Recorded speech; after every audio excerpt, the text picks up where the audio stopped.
Shalom, Bapak Ibu Saudara-saudari yang saya kasih dalam kasih Tuhan. Mari kita mau mulai ibadah doa pagi. Mari kita berdoa terlebih dahulu. Bapa kami yang bertata di dalam kerajaan surga yang mulia, Bapa yang kita sembah di dalam nama Tuhan kami Yesus Kristus. Terima kasih Tuhan buat kesempatan waktu yang Tuhan berikan pada hamba. Terima kasih, kami sungguh bersyukur. Engkau sungguh baik, sangat baik Tuhan. Kau yang memberi kekuatan, Kau yang memberi kesehatan pada hamba. Terima kasih Tuhan, terima kasih. Berfirmanlah Tuhan, karena tanpa Roh Kudus-Mu yang menuntun, membimbing, menyertai, hamba tidak mampu dan sanggup Tuhan. Biar Tuhan Roh Kudus-Mu sendiri yang berbicara. Bagaimana kami harus membangun kehidupan ini ya Tuhan dengan benar. Terima kasih Tuhan Yesus, terima kasih, terpujilah nama-Mu. Engkau yang menguasai tempat ini Tuhan. Biar atmosfer kuasa surgawi yang turun di tempat ini. Hanya di dalam nama Tuhan kami Yesus Kristus, hamba berdoa dan mengucap syukur. Haleluya, amin. Shalom, mari kita mulai ibadah doa pagi. Kita renungan, saya memberi judul membangun kehidupan dengan kebenaran. Kita hidup, apa yang harus kita lakukan? Kita membangun di dalam kehidupan ini, di dalam rumah tangga, di dalam apapun yang kita lakukan. Masa depan anak-anak kita ada di tangan kita. Kita membangun kehidupan ini dengan kebenaran. Seperti kita tahu bahwa di sini saya merenungkan tentang Nehemia. Nehemia seorang yang tanggap sekali akan pekerjaan Tuhan dan dia tahu hatinya Tuhan. Waktu itu dia menjadi juru minuman. Dia berada di Puri Susan. Tapi ketika dia mendengar berita bahwa tembok Yerusalem sudah hampir roboh. Keadaannya tercelah, tembok Yerusalem telah terbongkar dan pintu-pintu gerbangnya telah terbakar. Saya membaca Nehemia pasal 1 ayat 4. Ketika aku dengar berita ini, duduklah aku menangis dan berkabung selama beberapa hari. Aku berpuasa dan berdoa ke hadirat Allah semesta langit. Sikap hati kita. Bagaimana kita menang kalahnya itu melalui sikap hati kita. Saya menggambarkan seorang petinju memakai sejumlah taktik di atas ring untuk mengalahkan lawannya. Salah satunya dengan ejekan. Petinju itu mencecah lawannya.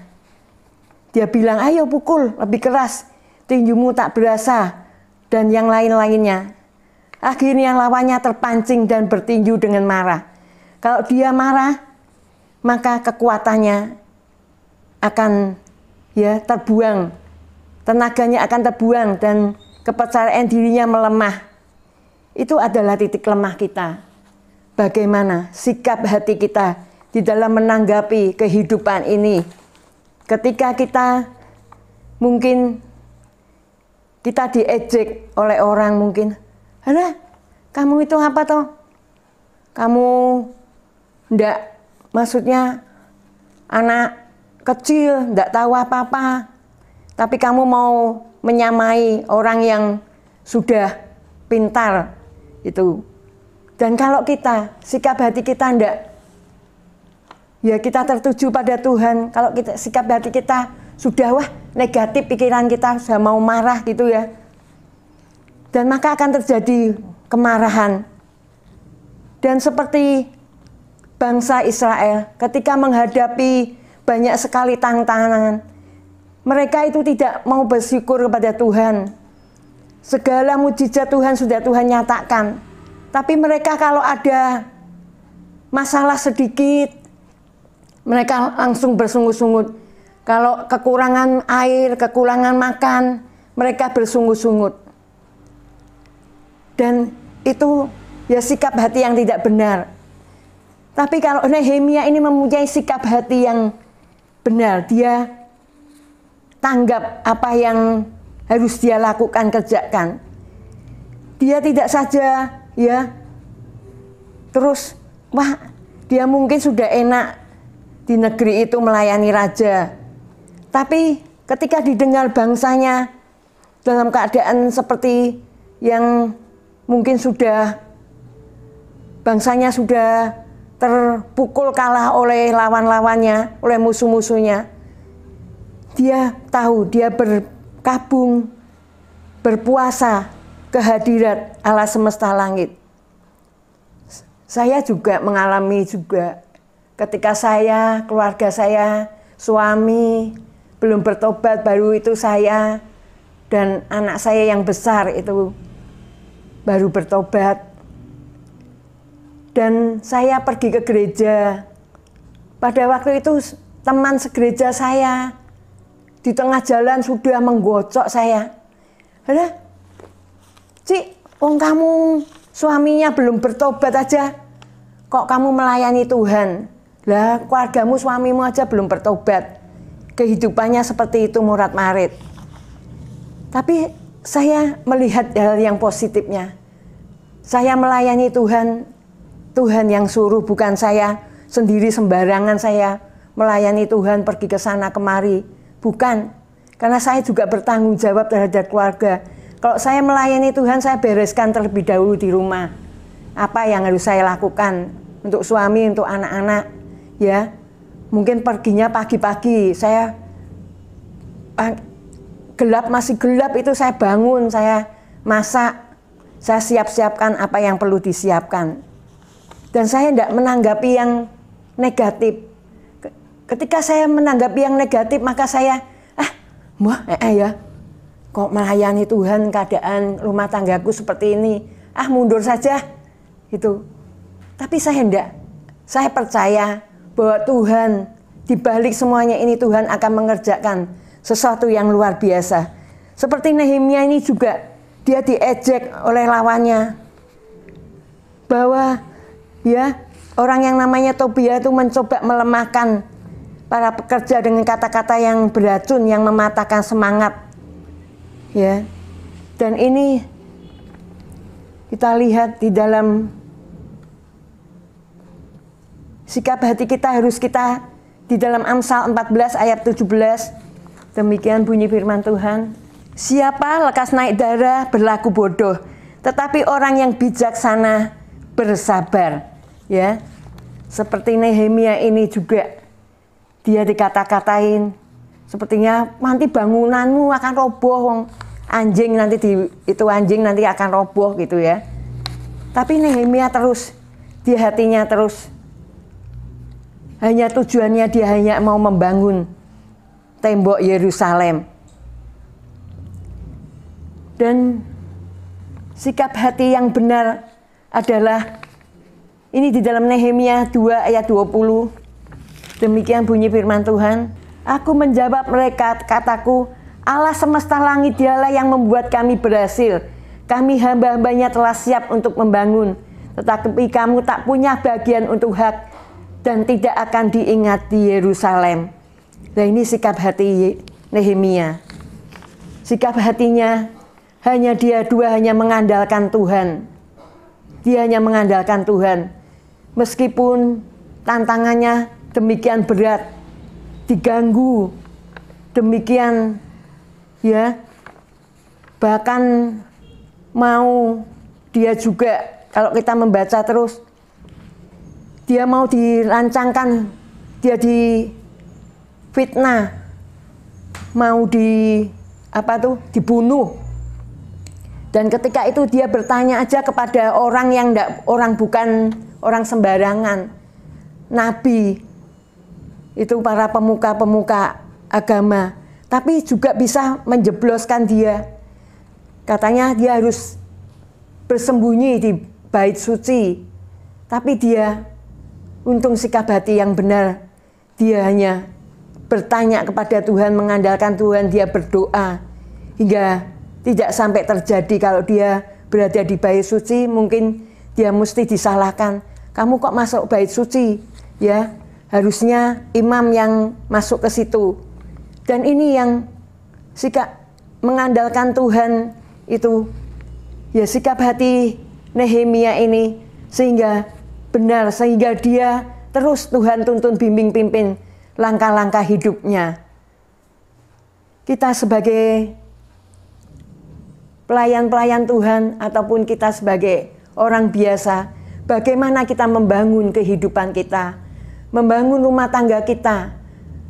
Kalau kita membangun dengan seenaknya, mungkin tingkah laku kita tidak benar, kita tunjukkan pada anak-anak, nanti anak-anak juga meniru hal yang seperti itu.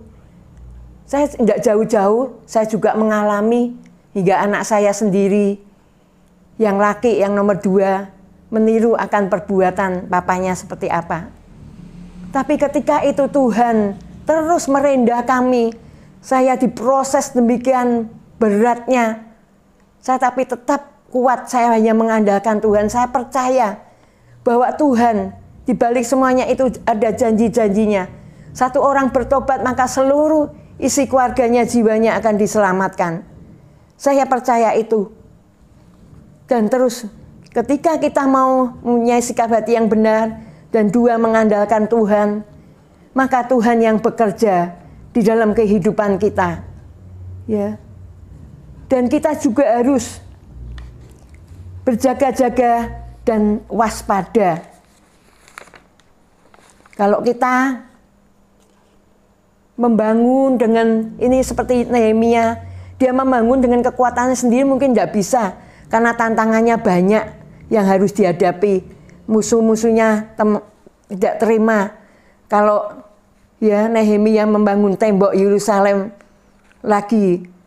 Dan ini Nehemia terus, dia hanya mengandalkan Tuhan. Dia juga berjaga-jaga dan waspada di dalam menghadapi semuanya ini. Dan saya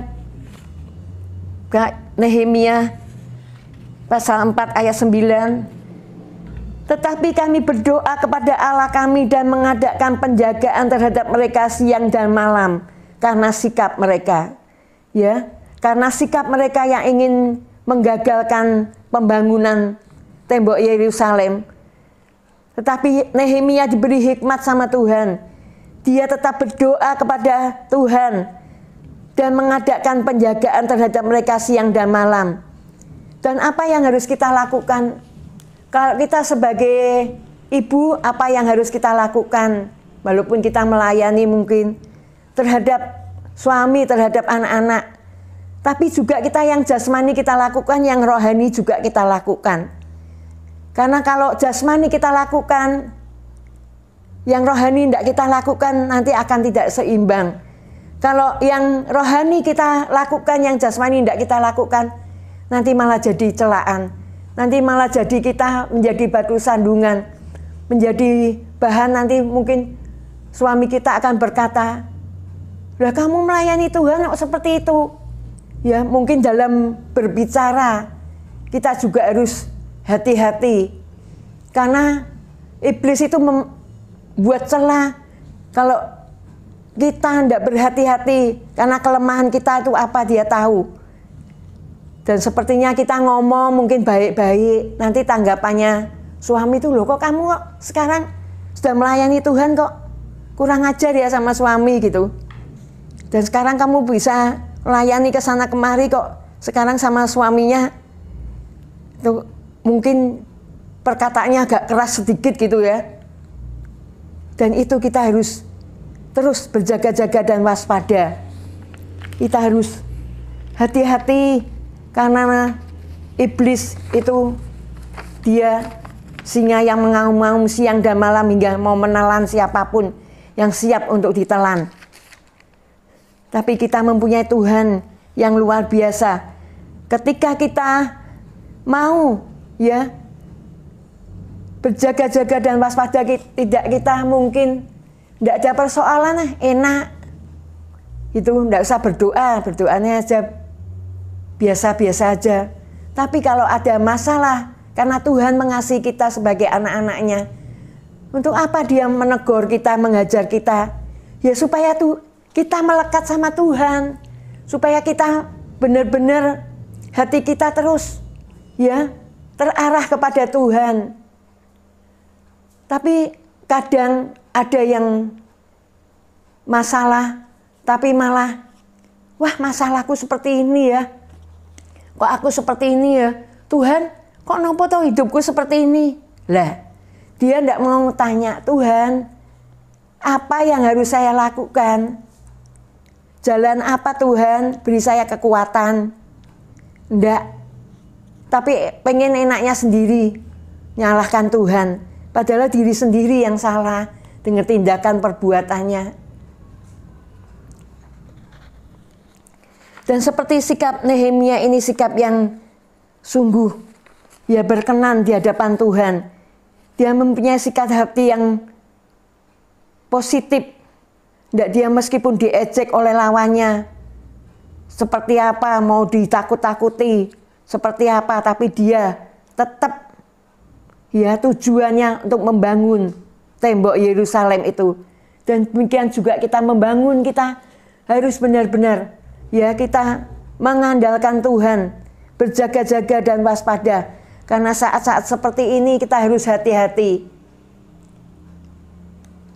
Saya juga tidak mau tapi saya kesaksian sendiri tentang kehidupan keluarga saya. Karena kalau kita membangunnya tidak benar, maka nanti ya anak-anak kita yang akan menuainya. Tapi kalau ketika kita mau sadar, bertobat, maka ya segala kutuk dosa itu akan dilepaskan. Apalagi kalau, ya ini saya agak melenceng sedikit ya, tapi Tuhan kok mengingatkan saya terus, harus kamu kesaksian tentang keluarga kamu. Bagaimana saya merasakan hal yang seperti itu. Karena perzinahan itu sangat rawan sekali. Karena itu orang tua ketika mungkin kakeknya berbuat seperti itu, kalau tidak diputuskan, kalau tidak mereka bertobat, hingga sampai anaknya. Anaknya sampai kalau tidak bertobat akan ke cucunya. Kalau orang seperti itu tuh anak saya sampai bilang begini, "Mah, saya tuh sebenarnya kok enggak mau ya. Tapi kok kenapa? Kayak saya tuh ada kayak yang nyuruh suruh keluar rumah. Dan ketika saya keluar rumah, saya pasti melakukan hal yang seperti itu." Dan itu yang membuat dia sepertinya terbelenggu, diperbudak oleh dosa perzinahan itu. Dan ketika itu saya berdoa, berseru kepada Tuhan. Dan ada orang-orang yang mendukung doa juga. Saya sepertinya kayak rebut-rebutan tuh ya sama dia tuh. Sepertinya Tuhan mau rebut dia. Tapi iblis itu selalu menghalang-halangi. Dan hingga dia sampai bertemu dengan orang yang beriman kepada Tuhan Yesus. Orang yang takut sama Tuhan. Ya, dan saudaranya takut sama Tuhan, hingga sayang sama dia, dituntun, dibimbing hingga sampai dia bertobat. Ketika dia bertobat 1 tahun, tiba-tiba Tuhan memanggil dia, tapi dia sudah menikah, punya anak baru berapa bulan umurnya. Dan itu tapi membuat saya itu gembira apa? Karena jiwanya sudah dimenangkan oleh Tuhan. Coba kalau enggak, dia masih hidup bergelimang diperbudak oleh dosa itu. Apa saya enggak sedih? Dan bahkan itu di gereja GIA Condrokusumo banyak sekali jemaat.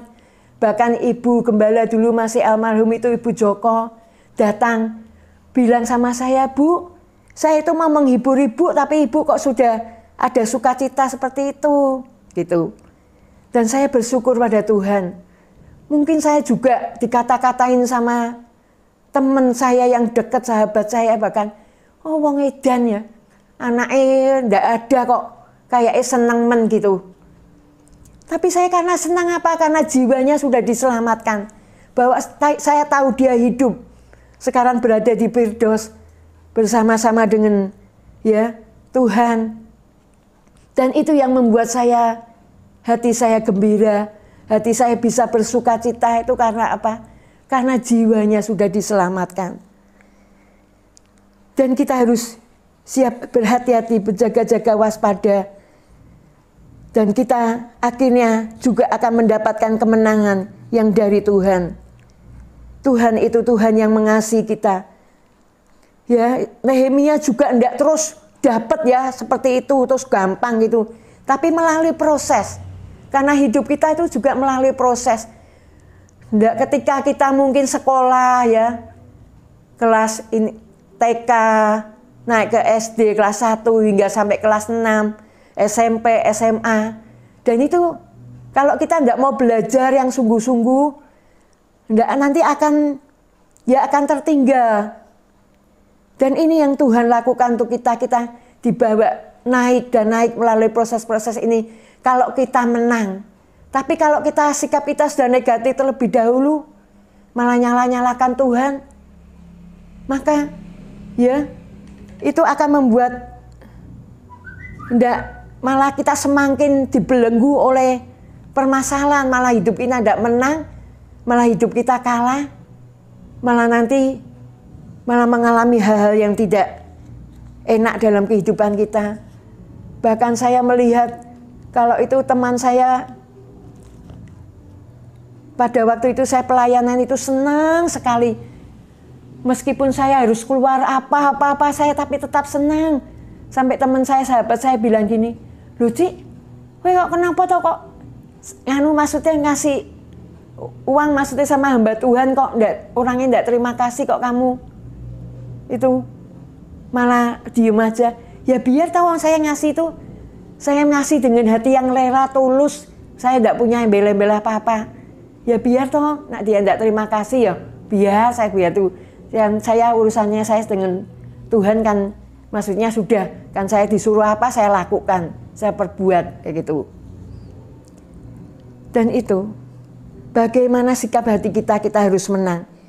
Ini Nehemia juga tidak mengalami hal yang mudah tapi proses.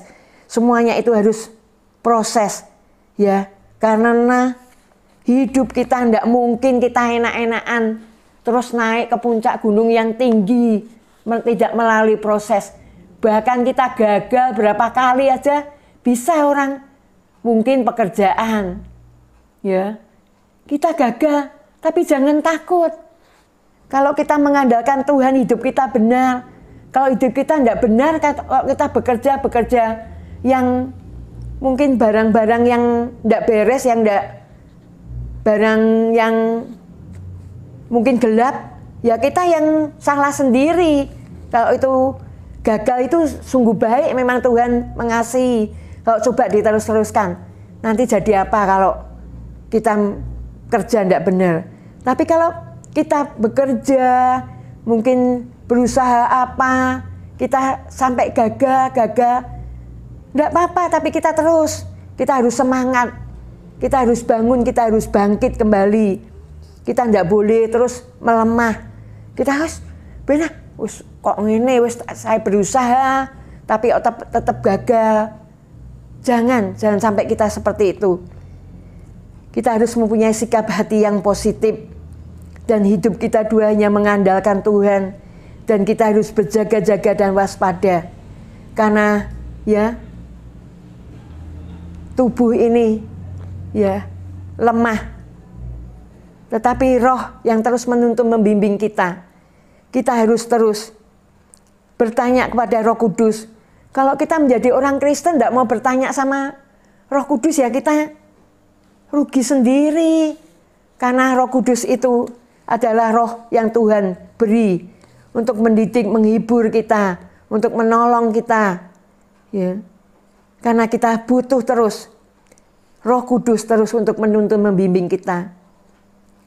Saya juga ini waktu-waktu ini saya tidak ke gereja juga, saya tuh sepertinya kayak orang sudah patah semangat, tapi Tuhan terus memberi saya kekuatan. Kamu harus terus bekerja, tetap aktif. Jangan kamu terus berhenti. Apa terus kamu mengasihani diri sendiri. Oh, aku sudah tua, terus sakit atau aku sakit jantung kok gini gitu. Tapi Tuhan tidak boleh. Tuhan memberi semangat kepada saya.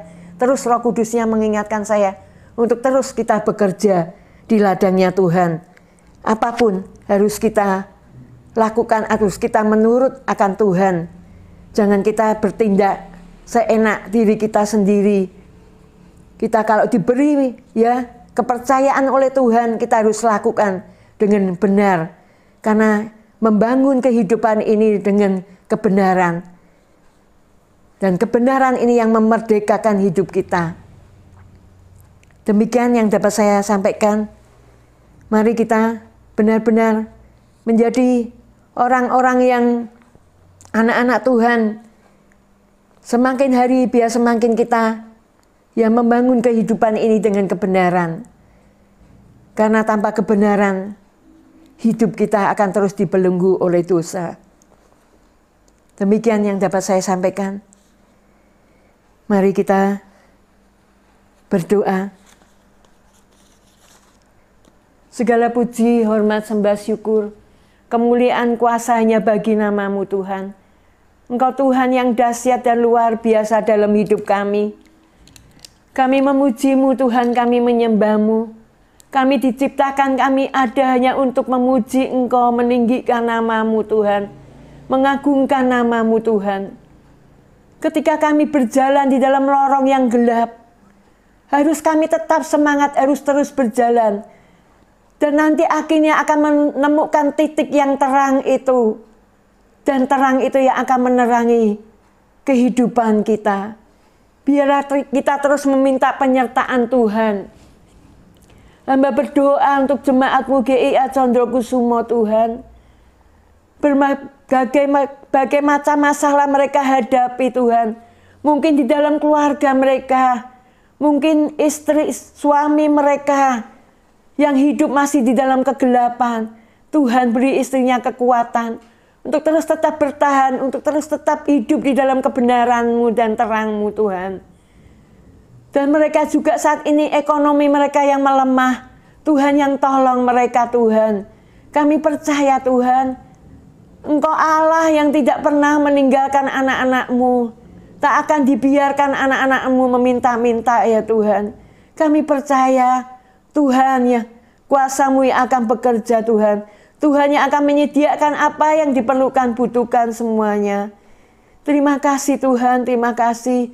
Biarlah keluarga demi keluarga, jemaat-Mu GIA Condrokusumo, hidup mereka dimenangkan Tuhan. Hidup mereka dipulihkan. Hidup mereka boleh mengalami pembaruan yang daripada-Mu ya Tuhan. Terima kasih Tuhan, terima kasih. Boleh mereka percaya akan janji-janji-Mu. Dan boleh mereka mempunyai sikap hati yang benar di hadapan Engkau Tuhan. Biarlah firman itu ada dalam kehidupan mereka. Biarlah hatinya dipenuhi oleh firman itu Tuhan. Ketika ada masalah, mereka ingat akan firman-Mu Tuhan yang menjadi kekuatan di dalam kehidupan mereka. Terima kasih Tuhan Yesus. Hamba berdoa Tuhan untuk hamba-Mu Bapak Samuel. Beri hamba-Mu terus bertekun di dalam Engkau. Beri hatinya terus berpaut kepada Engkau. Tuhan yang bebaskan, Tuhan yang memberi kekuatan kepada hamba-Mu. Untuk terus dapat bertahan Tuhan. Di dalam mengembalakan gereja-Mu GIA Condrokusumo. Kami percaya Tuhan, hamba-Mu Kau taruh di tempat ini bukan untuk ya Tuhan, main-main Tuhan, untuk sementara. Tapi kami percaya urapan yang daripada-Mu Tuhan terus mengurapi hamba-Mu. Terus Kau sertai hamba-Mu Tuhan. Karena mohon dengan penyertaan-Mu sendiri yang akan terus menuntun membimbing hamba-Mu Tuhan. Terima kasih Tuhan sampai hamba-Mu mencapai apa yang menjadi mau dan kehendak-Mu Tuhan. Untuk hamba-Mu lakukan, kerjakan Tuhan. Oh Yesus, kiara lamas, kiara lamas, kiara lamas, kiara lamas, kiara lamas. Kami percaya Tuhan, Engkau Tuhan yang penuh kasih, Engkau Tuhan yang penuh pengampun Tuhan. Hamba juga berdoa Tuhan untuk bangsa Indonesia. Engkau yang melawat bangsa ini Tuhan. Walau dalam keadaan seperti ini Tuhan, kami percaya Tuhan, Di balik semuanya ini ada rancangan-Mu yang indah, yang luar biasa. Turunkan hujan roh pertobatan Tuhan. Engkau yang melawat bangsa ini dari Sabang sampai Merauke. Turunkan kemuliaan-Mu Tuhan. Kami percaya Tuhan, di dalam mengatasi COVID-19 ini Tuhan. Boleh mereka ya Tuhan, Bapak ya Tuhan, Presiden, juga dengan para menteri semuanya yang ikut ambil bagian semuanya Tuhan. Sampai ke tingkat RT boleh mereka terus Tuhan melakukan. Boleh mereka ya Tuhan setia kepada apa yang harus mereka lakukan, kerjakan Tuhan. Untuk mereka ya Tuhan, benar-benar ini dapat memerangi COVID-19 ini Tuhan. Dengan bersama-sama ya Tuhan. Dan kami percaya kuasa-Mu yang akan bekerja. Hamba berdoa untuk para dokter, perawat, semuanya tim medis Tuhan. Kau yang menolong mereka Tuhan. Walaupun banyak korban yang jatuh Tuhan. Tapi kami percaya Tuhan, mereka menjadi pahlawan yang ya Tuhan, yang berjuang Tuhan. Mereka tidak menyayangkan nyawa mereka sendiri. Tapi mereka Tuhan berjuang ya Tuhan. Untuk bangsa ini Tuhan. Tuhan, hamba berdoa untuk mereka ya Tuhan. Beri mereka keluarga mereka kekuatan iman. Beri mereka ya Tuhan para ya Tuhan dokter, para tim medis semuanya, perawat-perawat Tuhan. Beri mereka kesehatan Tuhan. Beri hikmat yang daripada-Mu ya Tuhan. Kami percaya yang sakit Tuhan, Tuhan akan sembuhkan mereka Tuhan. Biar kuasa-Mu yang akan bekerja. Meskipun saat ini ya Tuhan obatnya belum ditemukan Tuhan. Tapi kami percaya kuasa-Mu saja yang sanggup menyembuhkan Tuhan. Terima kasih ya Tuhan Yesus, terima kasih. Kami percaya Kau berikan hikmat kepada mereka Tuhan. Para tim medis semuanya Tuhan. Untuk mereka ya Tuhan terus berjuang Tuhan. Terus berjuang dan kami percaya Tuhan. Maka kuasa-Mu yang akan bekerja hingga sampai ditemukan vaksin ini Tuhan. Terima kasih Tuhan Yesus, terima kasih. Terpujilah nama-Mu Engkau Allah yang maha mulia, maha kasih dan maha besar. Terima kasih Bapa dalam surga, terpujilah nama-Mu. Tuhan yang sudah memberkati keluar masuknya kami dari sekarang bahkan sampai selama-lamanya. Tuhan, hamba teringat untuk saudara kami Bapak Bambang Tuhan. Saat ini yang sakit di Elizabeth Tuhan. Tuhan yang tolong hamba-Mu ini Tuhan, anak-Mu ini Tuhan. Tolong dia beri kekuatan semangat Tuhan. Tolong untuk keluarganya, anak-anaknya supaya mereka mau mengasihi papanya dengan kasih yang daripada-Mu Tuhan. Juga Ibu Bambang beri kekuatan, beri kesehatan. Tuhan Kau yang pulihkan Bapak Bambang kembali Tuhan. Terima kasih Tuhan Yesus, terima kasih. Terpujilah nama-Mu. Hanya di dalam nama Tuhan kami Yesus Kristus kami berdoa dan mengucap syukur. Haleluya, amin.